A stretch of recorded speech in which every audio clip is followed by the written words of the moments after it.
பொதுவாகவே வந்து பார்த்தீங்கன்னா மொபைல் ஃபீல்டை பொறுத்த வரைக்கும் இந்த பிரச்சனை ரொம்ப வருஷமா ஓடிக்கிட்டே தான் இருக்கு. அது என்ன பிரச்சனை அப்படின்னு கேட்டிங்கன்னா, ஹோல்சேல் பண்றவங்க ரீட்டைல் பண்றது, பொதுவாகவே ஹோல்சேல் பண்றவங்க ரீட்டைலையும் சேர்த்து பார்க்கறது, ரீட்டைல் ஷாப் படிச்சு ரன் பண்றவங்க ஹோல்சேல் தானே பண்றீங்க, ஏன் ரீட்டைல் பண்றீங்கன்னு போய் சண்டை போடுறது. இந்த பிரச்சனைக்கு எனக்கு தெரிஞ்ச சில சொல்யூஷன்ஸ் நான் சொல்றேன். எல்லாரும் நீங்க என்ன பண்றீங்க, அவங்கள்ட்ட போய் ஒரு 10,000 20,000 30,000 சொல்லி 50,000 ரூபாய் வரைக்கும் நீங்க கிரெடிட் வைக்கிறீங்க. ஃபர்ஸ்ட் விஷயம், உங்களுக்கு கிரெடிட்டும் கொடுத்துட்டு ரீட்டைலும் பண்ணாம இருக்கணும் அப்படிங்கும்போது எங்க அவங்க பேலன்ஸ் ஆவாங்க?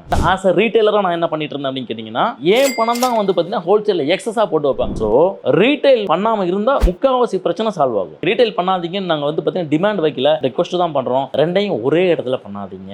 ரீட்டைலர் தான் நம்மளுக்கு வந்து பார்த்தீங்கன்னா பவர்ஃபுல் பிசினஸ் பீப்புள்ஸ். ஆக்சுவலா ரீட்டைல் இருந்தா தான் ஹோல்சேல் ரன் பண்ண முடியும், ஹோல்சேல் இருந்தா தான் ரீட்டைல் ரன் பண்ண முடியும். மியூச்சுவலா நம்மளுக்கான பிசினஸ் ரீட்டைல்னா ரீட்டைலையும் ஹோல்சேல்னா ஹோல்சேலையும் பண்ணணும்னாவே இந்த பிரச்சனைக்கு ஒரு சொல்யூஷன் கிடைச்ச மாதிரி நான் நம்புறேன். கண்டிப்பா ரீட்டைலர்ஸ் ஹோல்சேலரை ட்ரபிள் பண்ணாம சப்போர்ட் கொடுத்து சப்போர்ட் எடுத்துக்கங்க அப்படின்னு